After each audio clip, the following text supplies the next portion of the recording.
An ordinary evening turned into a nightmare for a man when he found a GPS bug under his wife's car. But the worst was yet to come. The truth about who had installed it turned his life upside down. Subscribe and write in the comments. Where are you watching this video from? The warm glow of the late evening sun had just started to fade when Marcus stepped out onto the driveway. He had been tinkering with a small project in the garage, a half-finished circuit board for one of his freelance jobs, when the quiet hum of his wife's Tesla rolling up the street drew his attention. Rachel had just returned from another long shift at the hospital, her white coat folded neatly in the back seat, her expression weary but still carrying that quiet strength he had always admired. Marcus waved to her, ready to help her carry her bag inside, when something beneath the sleek car caught his eye. At first it seemed like nothing more than a trick of the light, a faint red glimmer in the shadow under the chassis. He dismissed it, thinking it might be a reflection from the sunset or perhaps some factory sensor. But as Rachel turned off the engine and headed inside, he crouched down out of instinct, his hands bracing against the cool concrete. That was when the glow revealed itself again, a tiny, deliberate blink of crimson. His breath slowed, his heartbeat quickened, and a sense of unease crept into his chest. He reached under, fingers brushing against a cold metallic surface. With one firm tug, he pulled out a small black device, no bigger than a deck of cards, fitted with magnets on its sides and a single LED pulsing like the beat of a living thing. Marcus froze. He was an engineer, a man who understood electronics better than most. He had repaired complex systems, rewired old machines, and dismantled countless gadgets. This was no ordinary car component. He turned it over in his hands, feeling the weight of the casing, the scratches on the plastic where it had been hastily attached. The blinking light was familiar, something he had seen before in prototypes of GPS trackers used for commercial fleets. But this one was no official model. It was stripped down, lean, efficient, and ominous. A cold realization seeped into his bones. Someone had placed this under Rachel's car. Someone had been following her. He stood up quickly, looking around the quiet street. The neighborhood was still, porch lights flickering on as evening descended. Children's bicycles leaned against driveways, sprinklers ticked across lawns, and dogs barked distantly. Everything seemed normal, yet Marcus felt the world tilt into another reality. With the device in his hand, the safe suburban calm shattered. He slipped it into his jacket pocket and entered the house. Rachel greeted him with a tired smile, tossing her bag onto the couch. She spoke casually about a difficult patient, about a colleague who had traded shifts, about dinner. Marcus nodded absently, hiding the weight of what he carried. He told her he would be in the garage a little longer and returned to his workbench, locking the door behind him. Under the bright fluorescent light of his tools, he studied the device. The casing came apart easily with the careful twist of his screwdriver. Inside lay a compact circuit board, a lithium battery, and the unmistakable slot of a SIM card. He slid it out, staring at the anonymous chip with no logo, no provider stamp, nothing that could identify its origin. The craftsmanship was both crude and intentional, as if designed to be invisible, yet functional for long stretches of time. The battery alone suggested weeks, perhaps months, of continuous tracking. He felt a cold sweat at the back of his neck. Whoever had placed this here hadn't just brushed against his family's life. They had been shadowing them for longer than he dared to imagine. His mind began to race with possibilities. Was it a thief preparing to steal the car? A jealous admirer watching Rachel's movements? Something darker? The questions circled without answer, each one heavier than the last. Marcus sat back in his chair, exhaling slowly. He had always been a man of logic, someone who sought patterns and solutions. This discovery shook him not because of the device itself. Technology was never a mystery to him, but because of what it represented. For the first time in years, he felt powerless. That night, as Rachel slept peacefully beside him, Marcus lay awake staring at the ceiling. The faint hum of the house, the occasional creak of settling wood, every sound seemed amplified. His mind returned again and again to the small black tracker, now hidden in a drawer in his workbench. He considered waking Rachel, telling her everything, but the words caught in his throat. He wanted to protect her, not burden her. Besides, what could he even say? That someone had been following her, perhaps for weeks? Without proof, it would only frighten her. In the days that followed, Marcus became hyper-aware of the world around them.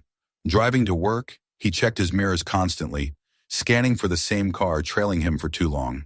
At the grocery store, he noticed strangers loitering too close. At night, when Rachel's Tesla sat quietly charging in the driveway, he imagined shadowy figures crouched in the dark, planting another device. His paranoia grew, and yet he could not shake the certainty that this was not mere imagination. Unable to let the matter rest, Marcus returned to the tracker in his garage. He connected the SIM to an old reader he had kept from his college projects, hoping to pull some kind of identifying number. The digits displayed were blank entries, unregistered, impossible to trace. It was a dead end, but even in its emptiness, the silence spoke volumes. Whoever had designed this wanted it to be untraceable. He scoured online forums late into the night, reading posts from enthusiasts, investigators, and hobbyists. Some shared images of similar devices, warning of how criminal gangs use them to monitor wealthy targets. Others described how stalkers planted them under cars to control and intimidate. Marcus read every word, each theory striking too close to home. By 3 a.m, his eyes burned from the glow of the screen, his nerves raw from too many unanswered questions. On the third day, he decided to test his own instincts. He drove Rachel's Tesla around the city with the tracker still in his pocket, watching for patterns. For hours, he circled highways, neighborhoods, industrial zones, waiting for a sign that someone might react to the missing signal. None came. Yet when he returned home, pulling into the familiar driveway, he could not shake the sensation that eyes were upon him. He stood in the garage for a long time, holding the small device, wondering if somewhere, someone was watching a blank screen, realizing their target had slipped away. The following night, as Marcus took out the trash, he paused on the curb. Down the street, parked beneath the dim light of a flickering lamp, sat a dark SUV. Its windows were tinted, its engine silent, but he felt its presence like a predator in the tall grass. He stared at it for a long moment, waiting for the engine to turn over, for the car to drive away. Instead, it remained, a shadow at the edge of his world. When he finally returned inside, locking the door behind him, he felt the first true pangs of fear grip his heart. Rachel noticed his unease at dinner. She asked if he was stressed from work, if something was bothering him. He forced a smile, told her everything was fine, and changed the subject. She didn't push, but her eyes lingered on him longer than usual. He wondered if she sensed the weight he carried, if she guessed there was something more he wasn't saying. That night, Marcus opened his drawer and stared at the tracker once again. Its LED no longer blinked. The battery had finally died. Yet to him it still pulsed, an invisible heartbeat that would not stop echoing in his mind. He knew this was only the beginning. Someone had placed it there with purpose, and purpose meant danger. The normal life he and Rachel had built was no longer untouched. Something dark had brushed against it, and he could not turn away. As he lay awake in the silence of their bedroom, Marcus made a decision. He would find out who had done this and why. He could not simply hand it to the authorities or pretend it had never happened. The tracker had crossed into their lives and, by extension, into his responsibility. He would follow the trail no matter where it led. Outside, somewhere in the stillness of the street, a car's engine started, idled for a moment, then vanished into the night.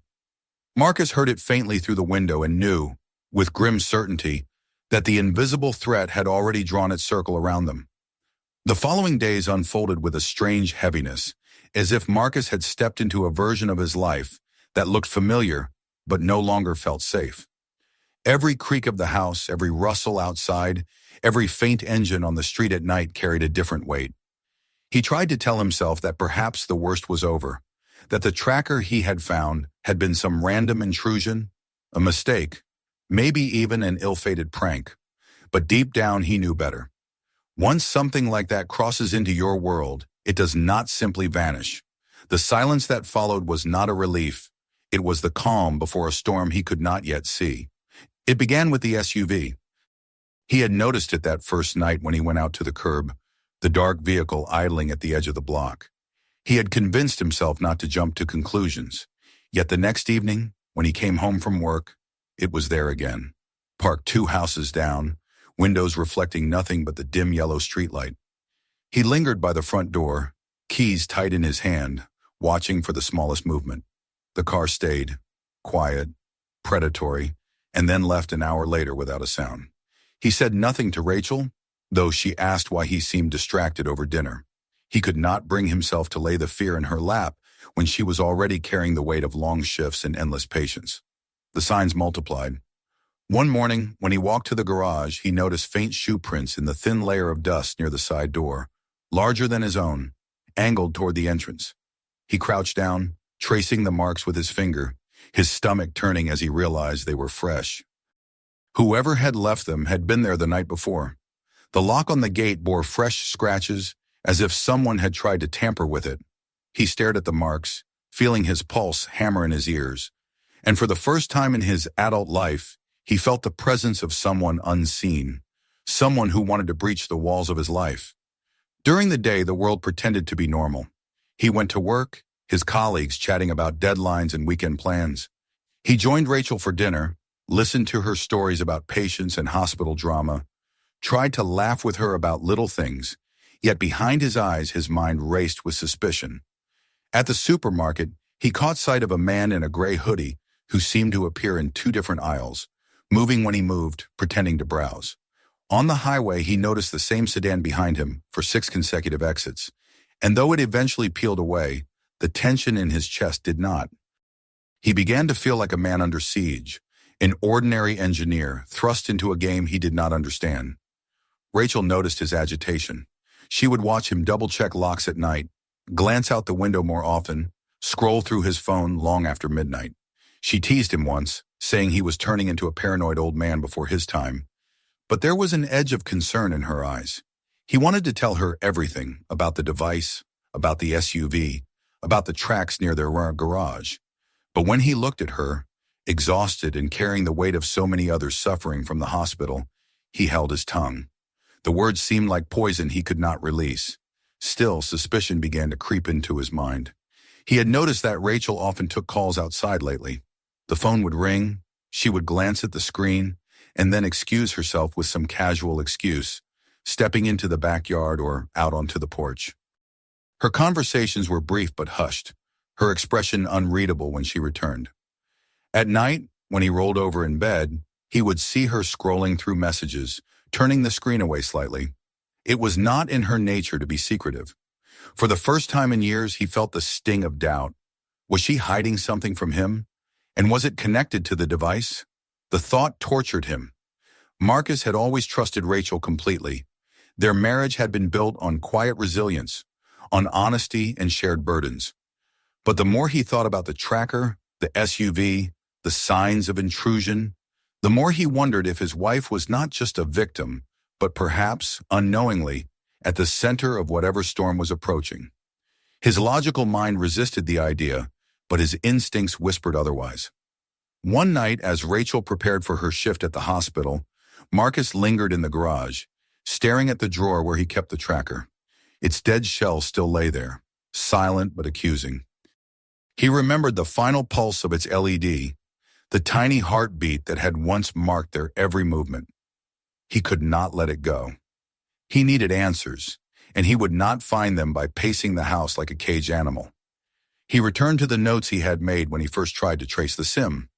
Though it had led nowhere, he remembered a small anomaly in the signal history, a brief connection that had routed through an industrial zone on the east side of the city.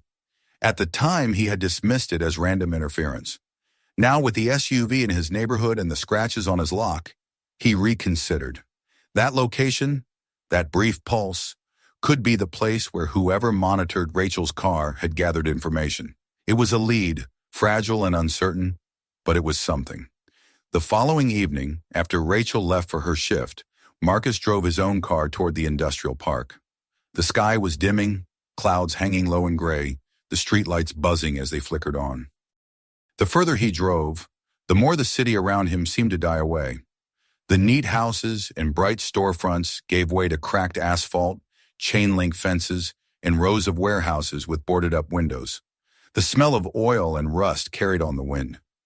He slowed as he reached the heart of the district, The streets were nearly deserted, the silence broken only by the distant clatter of metal or the hiss of unseen machinery. He drove past several warehouses before something caught his eye. A large weathered building stood on the corner, its windows darkened, its exterior unmarked except for a row of small antennas bristling on the roof. A faint light glowed from one of the loading bays, and as Marcus circled the block, he noticed two unmarked vans parked near the entrance. Men unloaded crates under the cover of shadows, their movements deliberate, their faces obscured by caps. He parked a distance away, his hands gripping the steering wheel until his knuckles whitened. Everything about the building radiated secrecy, purpose, danger. His rational mind screamed to turn back, to leave this to the police, to go home and protect Rachel by pretending none of this was happening. But his heart told him that this was the source, that this was where the answers lay. Sitting there in the dim glow of the dashboard, Marcus made another decision. He would return, not tonight but soon, and he would find a way inside. He could not live in the shadows of half-truths and suspicions any longer. The SUV, the footprints, the scratches on his lock, they were not coincidences. They were warnings, reminders that the walls around his family were already breached. When he finally pulled back into his driveway, the night was unnervingly quiet. He turned off the engine and sat in silence, staring at the dark outline of his home. The same SUV was no longer there, but the emptiness it left felt even heavier, as though the predator had retreated into deeper grass, waiting. He stepped out, locking the car carefully, and entered the house with measured steps. Rachel was still gone at her shift. The emptiness of their home pressed in on him, and as he double-checked the locks for the third time that night, Marcus realized there was no going back to the man he had been before finding that blinking light. The invisible threat had stepped fully into the light of his awareness, and he understood now that it was not only watching them, but circling closer. The tracker had been the first whisper. The SUV was the second. The warehouse was the third. The pattern was taking shape, and though Marcus had no idea where it would lead, he knew one thing for certain. He could not ignore it any longer. He stood by the window long after midnight, staring out at the stillness of his neighborhood, and waited for the next shadow to reveal itself. The decision to return to the warehouse did not come easily, but once Marcus had made it, the weight in his chest felt a little lighter. For nights he had paced the house, restless and wary, staring out at the street, scanning for headlights or the outline of that black SUV. The longer he waited, the more he realized that inaction was its own kind of danger. Every scratch on the lock, every lingering car, every moment Rachel left the house alone gnawed at him. He could no longer pretend to live as though nothing had changed. Something had torn the fabric of their quiet life, and he knew that if he did not pull at the threads, they would be strangled by them instead. It was late when he set out again, after Rachel had gone for another night shift. He had kissed her goodbye at the door, forcing a calm smile, even as unease tightened his stomach. The moment her taillights disappeared down the road, he grabbed his jacket, slid the small flashlight into his pocket, and left. The streets grew darker as he approached the industrial zone. Rows of shuttered factories and silent lots stood like sentinels, lifeless except for the hum of distant machinery. The same warehouse loomed at the corner, its outline stark under the pale light of a half-hidden moon. The vans were gone this time, and the loading bay door was shut tight. From the distance it looked deserted, abandoned even, but Marcus felt instinctively that appearances were lies here. He parked 2 blocks away and walked, his steps careful on the cracked pavement, every sound of gravel beneath his shoes amplified in the silence. His heart thudded hard, but his mind sharpened. He was no longer the man who had stumbled upon a blinking device by accident. He was the man who would see this through. The side entrance to the building bore a rusted door, and by some stroke of fortune, or perhaps deliberate negligence, it stood slightly ajar. Marcus pushed it open slowly, the hinges groaning in protest, and slipped inside. The air was immediately different, thick with the smell of oil, chemicals, and the metallic tang of machinery. He paused, waiting for movement, listening for voices. None came. The silence was heavy, broken only by the hum of unseen equipment deeper inside. He moved through narrow hallways lined with peeling paint and exposed pipes. The fluorescent lights overhead flickered, some burnt out entirely, casting uneven shadows across the floor. He kept to the edges, ears straining, pulse quickening with every corner he turned. At first, the building seemed deserted, just another relic of the city's forgotten industry. But then he noticed the signs of use: fresh boot prints in the dust, cigarette butts near a doorway, a half-empty water bottle on the floor. This place was alive, even if it wanted to masquerade as dead. Marcus descended a short staircase and turned a corner, and that was when he found it. The room opened before him with a dim glow spilling from dozens of monitors arranged across the walls. His breath caught. Each screen displayed live feeds, the cold, unblinking eyes of hidden cameras trained on streets, driveways, and cars all across the city. Some showed storefronts, others showed alleys, others the entrances to suburban homes. And then his chest tightened as his eyes fell on one screen in particular. His own driveway filled the frame, his garage door visible, the faint outline of his own car parked out front. The timestamp in the corner ticked forward in real time. His stomach twisted, nausea creeping into his throat. They weren't just watching Rachel's car. They were watching his life, their life. The intimacy of it, the violation, shook him to his core. He stepped further in, the glow of the monitors casting his face in pale light. His eyes caught the desk in the center of the room. Stacks of papers, files, and folders sat neatly arranged, as though prepared for someone to sift through them at any moment. His hands trembled as he reached for the top folder. The bold letters on the cover read, "Project Lotus."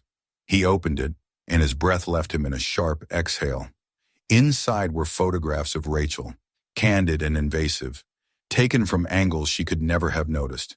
Leaving the hospital after her shift, walking through the grocery store parking lot, sitting at a cafe with a colleague. Each picture was accompanied by notes, times, and coded annotations he could not immediately decipher. Beneath the photos were logs, pages upon pages of her movements tracked by date and time, entries describing when she left home, how long she stayed at work, even when she stopped for gas. They had been watching her for months. He flipped further and found something that made his blood run cold. There were surveillance images not just of Rachel, but of himself, their house, even their son. He saw his boy stepping off the school bus, captured from afar, with the words, "Pattern consistent, subject unaware," scribbled in the margins. Marcus nearly dropped the folder. His hands shook as he closed it, clutching it to his chest. This was no simple stalking. This was a network, a machine of surveillance that had woven itself silently around his family without their knowledge. The air shifted then, and Marcus froze. Footsteps echoed faintly down the hallway. Voices followed, muffled but growing closer. He darted behind a row of filing cabinets, pressing himself into the shadows. Two men entered, their silhouettes cutting across the light of the monitors. They spoke in low tones, the words indistinct but heavy with urgency. Marcus strained to listen. "Leak in the system," one voice muttered. "Too close to the target." "Ah." Marcus held his breath, his heart hammering so loud he feared they would hear it. The men lingered for a moment, flipping through papers on the desk, then left, their steps fading into the hall. He waited several long minutes before daring to move. Every nerve in his body screamed to flee, but he forced himself to remain calm. He slipped the folder under his jacket, dimmed the flashlight in his pocket, and crept back through the hallways as quietly as he had come. When he finally pushed through the rusted door and emerged into the night air, it felt as though he had come up for air after drowning. His chest heaved, his palms slick with sweat, his mind racing. He hurried back to his car, never daring to look back, and drove home in silence, his knuckles white on the steering wheel. Once in his garage, he shut the door and collapsed into the driver's seat. The folder still clutched to him. He opened it again under the faint overhead light. The reports, the photos, the coded notes, all of it lay before him like the blueprint of a nightmare. Words and phrases repeated: subject Lotus, asset under observation, maintain distance. But the more he read, the clearer it became that Rachel was not merely collateral. She was the focus. She was the subject. He flipped to the final pages, where a single name appeared repeatedly: C. Jennings. Each entry associated with Jennings was marked with cross-references, tied to dates and coded directives. Marcus's mind grasped for the memory. He had heard the name before, perhaps in the news, connected to something sinister. He could not place it, but the familiarity made the hair rise on the back of his neck. Whoever Jennings was, they were central to this. The sound of a car outside snapped his attention to the present.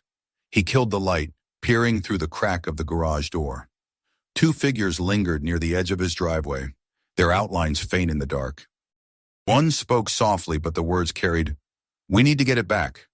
Marcus's blood ran cold. They were talking about the folder. He waited motionless until the figures disappeared down the street. His mind raced. He was now in possession of something they wanted badly enough to send men prowling at his door. Every instinct told him that danger had escalated. That night, Marcus did not sleep.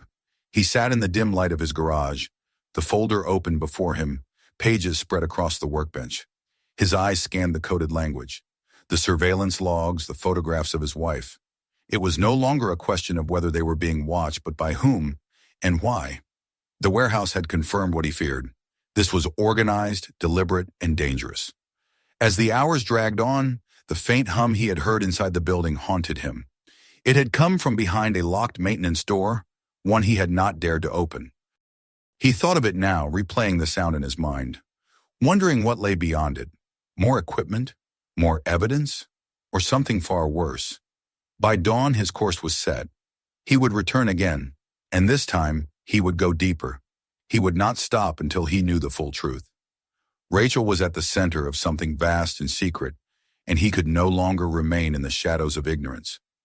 Marcus stood at the window, watching the pale light spread across the neighborhood, and knew he had crossed a line. The conspiracy was real, the danger immediate, and the war he had stumbled into was only beginning. The morning after his return from the warehouse arrived heavy and gray, with low clouds hanging over the neighborhood like a lid pressed against the sky. Marcus had not slept at all. He sat slumped at the kitchen table, the folder from the warehouse open in front of him, his eyes red from hours of rereading the same words, the same photographs, the same coded entries that confirmed his worst fears. The coffee in his cup had long gone cold, untouched, while the silence of the house pressed against him like a weight. He felt like a man who had crossed a border into a land he did not understand, carrying contraband knowledge that others would kill to reclaim. And they knew he had it. He could still hear the voices outside his driveway from the night before. Rachel returned from her shift just after sunrise. Her hair was pulled back loosely, her shoulders slumped with fatigue, her white coat folded under her arm. Marcus rose as she stepped into the kitchen, his throat tightening at the sight of her. She smiled faintly, the corners of her mouth lifting in that familiar way that always softened him, but he could not smile back. The words he had been holding in his chest for days pressed upward, demanding release. He waited until she set her things down and poured herself water, then slid the folder across the table toward her. Rachel froze. The color drained from her face before she even opened it. Her eyes darted to him, wide and trembling. And in that instant, Marcus knew that the suspicions gnawing at him were real. She had known, perhaps not everything, but enough to wear the guilt of silence. Slowly, with hands that shook despite her attempts to steady them, she flipped open the folder and stared at the photographs of herself, the pages of notes tracking her every movement. "Where did you get this?" she asked, her voice low and strained, though Marcus heard the crack in it. He did not answer. He did not need to. The silence between them was enough. He saw the war in her eyes, the hesitation, the calculation, and then the breaking point. She slumped into the chair opposite him, pressing a hand to her face, and exhaled a shuddering breath. The truth began to spill out in fragments, as if it had been clawing at her throat for weeks, waiting for the chance to be spoken. Months ago, she had treated a man at the hospital, a patient who had arrived with unexplained injuries. He had been guarded, hostile even, but in his delirium he had spoken fragments of names, places, coded phrases that caught her ear. Rachel had not understood all of it then, but something about his words troubled her. When she searched his file, she discovered irregularities, false addresses, inconsistent histories. He was not who he claimed to be. Curiosity had turned to suspicion, and suspicion had led her to speak quietly with a contact in law enforcement. What she learned shook her. The man was a courier in a vast international network that trafficked not just drugs, but human beings, moving across borders in invisible currents that evaded ordinary eyes. By the time he had come under her care, federal agencies had already been watching him. Rachel's testimony, her observations, became the thread they needed to unravel more. They asked her to help. At first she resisted. She was a doctor, not a spy, but they told her she was in a unique position, close enough to see things others could not. Her routines, her interactions, her very life could become a silent instrument of their investigation. She agreed reluctantly, under the condition that Marcus remain uninvolved. He had to stay ignorant for his own safety. That was why she had been taking calls outside, why she had hidden her messages, why she had lived for months with the burden of secrets pressing against her chest. The tracker under her car, she explained, had not been placed by criminals but by the FBI itself. It was meant to follow her movements as they built their case, as they pieced together the network through her routines. But criminals had grown suspicious. They had caught the scent of betrayal somewhere in their chain, and now they were circling closer. The folder Marcus had stolen proved it. They were watching her as carefully as the FBI was. Marcus sat in silence as she spoke, his jaw clenched, his fists tight. The storm of emotions within him nearly drowned him. Betrayal, fear, anger, and beneath it all, a raw surge of love for the woman sitting before him. She had been carrying this alone, bearing the weight of danger in silence, while he wandered in shadows of paranoia. He wanted to shout at her, to demand why she had not trusted him, but the answer was already in her tears. She had done it to protect him. The hours that followed stretched into an eternity. They spoke in fragments, sometimes in sharp words, sometimes in long silences. Rachel explained what she knew of the operation, of the man named Jennings, a figure who had surfaced in multiple reports, tied to distribution hubs, to violent enforcement arms of the network. The FBI believed he was orchestrating much of the operation in their city, using seemingly legitimate businesses to mask darker trade. She had helped by providing names she overheard, dates, movements of certain patients connected to him. The more she spoke, the more Marcus realized that she had been far deeper into this web than he ever could have imagined. He paced the kitchen, running his hands over his head, trying to absorb it all. She watched him with hollow eyes, waiting for his judgment. Finally, he stopped and looked at her. "So what now?" he asked, his voice low. Rachel hesitated before answering. The FBI wanted her to continue, to maintain her cover until the operation was ready to close. But the criminals were watching her more closely than ever. The agents believed they could keep her safe, but the scratches on their lock, the SUV outside their home, the voices in the night, Marcus could not believe safety was anything more than a word.